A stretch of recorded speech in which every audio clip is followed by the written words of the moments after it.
the Ministry of Information, where the Ministry for Water Resources and Sanitation, led by, of course, Joseph Kofi Adda, is organizing a Meet the Press encounter today. So let's cross over live to the Ministry of Information. Service providers or waste collectors. This debt accrued from the provision of various services such as fumigation, compensation for JIDA and sanitation guards, the provision of landfill management services, as well as debts arising out of contracts with the Ministry of Local Government and Rural Development and the Municipal, Metropolitan and District Assemblies. This huge debt needed to be settled before effective delivery of services could be carried out. The point I'm making simply is that we've all complained a bit or a lot about the waste not being collected. It's heaping throughout our cities. There's been an outstanding debt that we have to settle. Until that's done, the waste collectors would argue that they needed fuel, they needed ties, they needed to pay their workers, so they were not able to collect the waste regularly the way we desired.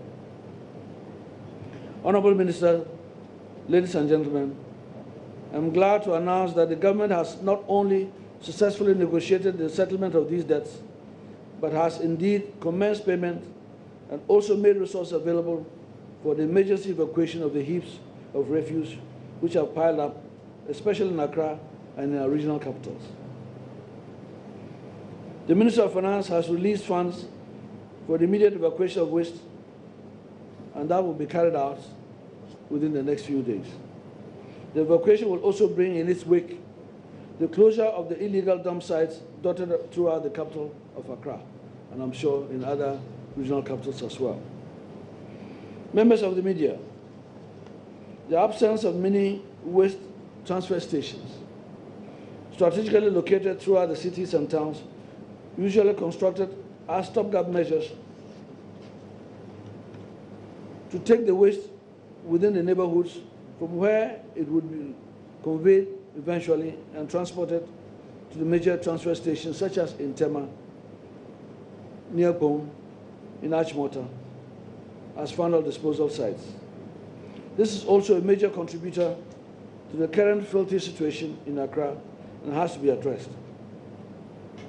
Again, the Ministry of Finance has also released the sum of 50 million Ghana cedis to construct 15 mini stations or mini transfer stations in addition to the evacuation for a start. Additionally, the attitudinal aspects of our lifestyle, as well as the lack of cooperation of an emerging group of players in the waste haulage business, known as Bola taxis, who are helping with conveyance of waste but do not often comply with the established guidelines, has also contributed to the problem. The need to formalize, regulate, and integrate the Bola taxis into the waste management business value chain, coupled with the compliance with laid down guidelines that they need to abide by, would no doubt improve the sanitation management situation, especially in the neighborhoods where the big trucks cannot get in to collect waste. In all instances, the youth have contributed their quota and are creating businesses for themselves and also earning incomes to support their families. We must support them to be more effective, but under the laws of the nation. We'll be meeting them soon to understand how best to support them in this effort.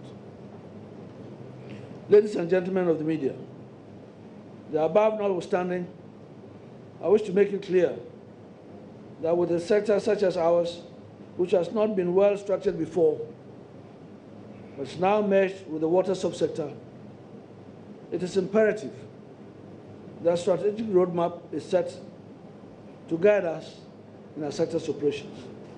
It is also necessary to include all stakeholders in the formulation of that plan for the sake of ownership. Members of the media, here again, I'm glad to announce that the sector ministry has been able to undertake stakeholders consultations which have resulted in outcomes that are set to assist the sector operators work more effectively and efficiently. Besides applying the sector-wide approach to develop a comprehensive and integrated strategic plan with an action plan associated to it, the Ministry has also been able to complete a draft policy paper for the approval of Cabinet to establish a National Sanitation Authority with a supporting sanitation fund to serve as a dedicated agency to regulate and lead the implementation of the sanitation policies of government, as well as provide reliable and regular funding to support effective service delivery. The policy also makes provision for the establishment of a dedicated enforcement team under the authority to be called National Sanitation Brigade that would ensure compliance to lay down laws and regulations. Ladies and gentlemen, an assessment of the entire value chain of waste management business services in Ghana with a view to restructuring the subsector for these have all been undertaken to develop the right architecture and operational model for delivering the President's agenda. Ladies and gentlemen, in this sector, the need to transform the attitude of citizenry with regards to sanitation can certainly not be overemphasized. Again, through stakeholder consultations, the total sanitation campaign strategy has been drawn up and will be launched very soon by the President. This will be spread throughout the entire country and would also penetrate the entire strata of our Ghanaian society down to the lowest level and would get everyone involved in the national drive to make our nation clean, if not the cleanest in Africa or the world. A specific plan has been designed within the campaign to support the Greater Accra metropolitan area assemblies to ensure that Accra becomes the cleanest city in Africa. I might also add that proposals have been completed on how to deal with the plastic situation in the country. Honorable Minister, distinguished ladies and gentlemen of the media, the Ministry has also secured funds and is evaluating proposals to roll out the construction of household, institutional, and market toilets to improve Ghana's rating internationally on improved sanitation, especially to reduce open defecation. Such funds would also be used to develop new sewage systems as well as reopen old ones, in addition to drilling more boreholes. The African Development Bank, the Chinese Exim Bank, as well as the World Bank are among some of the many sources of funding that are available for the sector's operations. The Greater Accra Metropolitan Area project known as GAMA, as well as GASLIC, which is the Greater Accra Sustainable Sanitation and Livelihoods Improvement Project, and the Sustainable Rural Water and Sanitation Project are among a few of the projects being pursued by the Ministry for which we've secured funding. Ladies and gentlemen of the media, may I also share with you a major aspect of the policy direction of the government in the sector's strategic plan. Considering that waste is now regarded as a resource, the processing of waste into byproducts is high on the agenda of government. The Ministry is currently in consultation with various investors to convert our waste into various value-added products such as energy, compost fertilizer, and recycled plastics and paper. This will reduce the final residue of waste to a minimum, which would not require huge landfill sites to dispose of. Honorable Minister, ladies and gentlemen, the Ministry is on course to deliver rural water as well as to complete ongoing water treatment plants and commission them. Those to be commissioned soon include Cape Coast, Wa, and Setchery. Funds have also been sourced, awaiting statutory approvals to undertake new projects to further expand access to water to the citizenry of Ghana and to deliver on water for all. The drilling of boreholes is ongoing, and more funds have been earmarked to further improve on this access of water in the rural areas to our communities.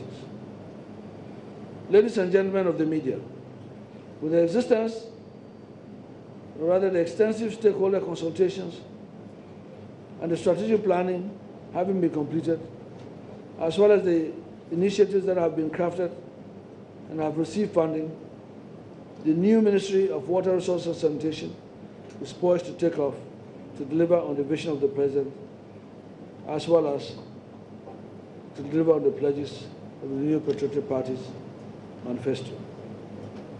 We are grateful for your attention and also trust that you would participate actively in the launch and rollout of the total sanitation campaign to be embarked upon very soon. Thank you very much, and God bless you.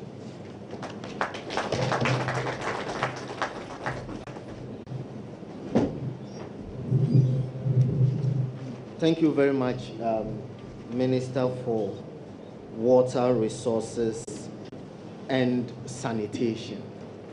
As is our custom, we would go straight to the question time. I guess many of you would want to get out of here in time to catch the 12 noon news bulletins. And therefore, we won't waste much time. Like I did it the other time, I've been handed a list of the media houses that are here, and therefore, I will take 4 questions at a time and allow the minister to respond to the first set of 4, then the next set of 4, and the next set of 4, until such time that we believe that we ought to get out of here. And so it is not compulsory that you would have to ask a question. If I mention your media house and you don't have a question, we can fill in with the next media house and so on and so forth. So we will take the first 4 as Muntie FM, Oman FM, Daily Dispatch, and GhanaDistricts.com. If any of these 4 have questions, you can come and line up behind. Is it the mic to my left? And then use it as question, your mic for asking your question. Otherwise, we'll go to GBC.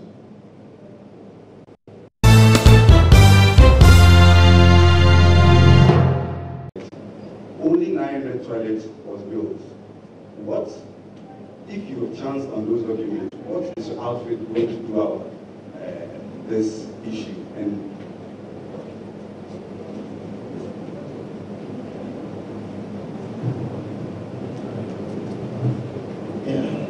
my name is Godfrey Mensah.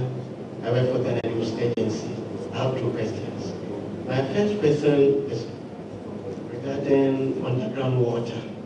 Over the years, Ghana has faced problems regarding illegal mining, polluting water bodies, and I know the Water Resources Commission is under your ministry, and they're supposed to monitor these illegal miners to prevent pollution.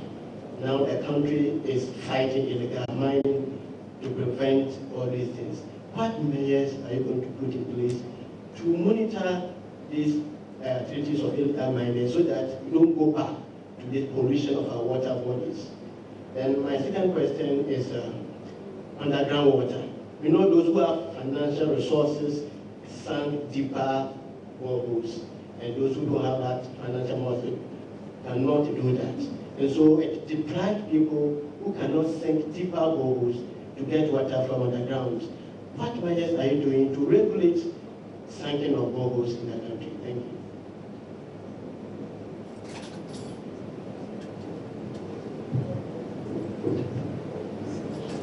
Thank you. My name is Santi Play. I work for GBC Radio. My question follows what my colleague already asked. I'm looking at how Galamsey has polluted most of our water bodies in the country, especially in the rural areas. Mr. Minister, what are you doing as a short-term measure to help those in the rural areas to get quality water to drink? Thank you. Thank you very much. Mr. Minister, you mentioned that 892 million Ghana cedis is the money government owed to pay the waste management service providers.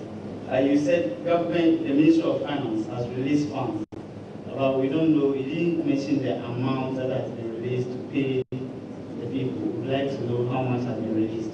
Secondly, there is the school of thought that says because politicians or governments have been building toilet facilities in residential areas, landlords or landladies tend to rely on that and don't build or don't create toilet facilities in their homes. Do you agree to that? And for that matter, government should rather concentrate on building facilities at schools, market areas, and non-residential places. Thank you very much. What's your name?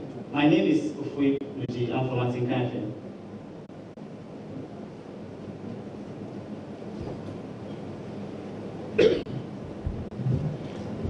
Thank you very much for your questions.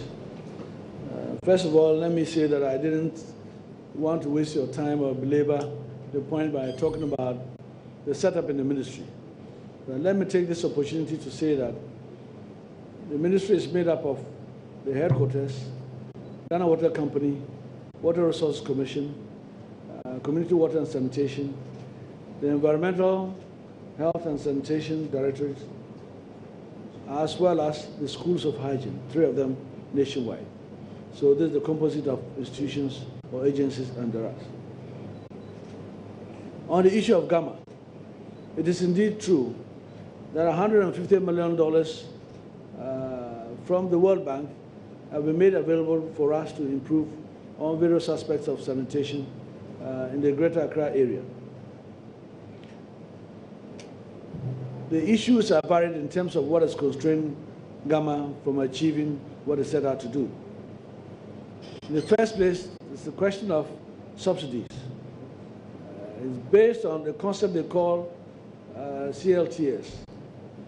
The concept that is supposed to get beneficiaries to own the process, to buy into that by investing a little bit into that.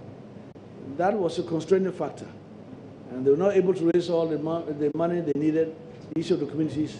For instance, I'm supposed to build a toilet in my house. Let's take Accra area as an example. I live in Labadi. I'm supposed to build a toilet in my house. You tell me to pay a certain amount of money for you to complement those resources for me to build a toilet. I'm probably looking for money for 1 bag of maize to give to my auntie to start making cake here and to buy fish and be trading. We don't have the income. That made it difficult for them to be able to move. I'm using that one example. It made it partly difficult for them to be able to move the process forward. We had to renegotiate these terms with the World Bank and agree on the funding and cap it at a certain level and look at how to motivate to provide microfinance or other financing opportunities for those who are really interested in that to be able to access those toilets. With the support from the World Bank and the government of Ghana, we are now ready to roll out on this. And indeed, let me correct that it's not just 900 toilets that have been constructed. I think the total, as we speak, is a little over 1,000 now between the 2 sources of funding. But we're ready to roll out, and I think tender has gone out for the construction of about 11,000 of them. We hope within the next month or 2, we'll see many of them come on stream. There are many other aspects of the project that I cannot waste your time here talking about in terms of the constraints that held back the project's implementation. So that's what I can say by way of that. On the issue of underground water, deeper boreholes, let me say that the nation has not had a comprehensive resource map of the water potential in the nation. Groundwater has to be mapped out thoroughly for us to know what is surface, what is underground, for us to know how to exploit that. I think as we speak, some has been done in the northern part of Ghana, but we're yet to complete the southern part of Ghana.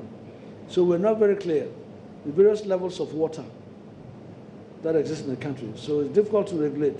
Once that map is ready before us, it's easier for us to now set the tone and ensure that people comply with whether they are drilling 60 meters, 100 meters, or in some countries, like in Israel, they go down to even 1 or 2 kilometers to get water. So we'll look at the potential that exists for us. We'll look at what would be ideal for our situation.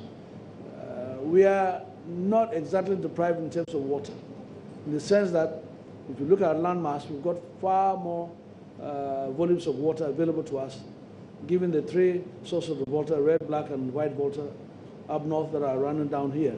They can be captured and used to recharge the groundwater, and also Ghana Water can use that as water treatment dams. So we are not doing badly in terms of the potential that exists. So we need to guide ourselves by rules and regulations directed by policy for us to be able to advise who should go down 5 meters, 10 meters, 60 meters, 100 meters, and so on and so forth. So that's what I can say by way of that.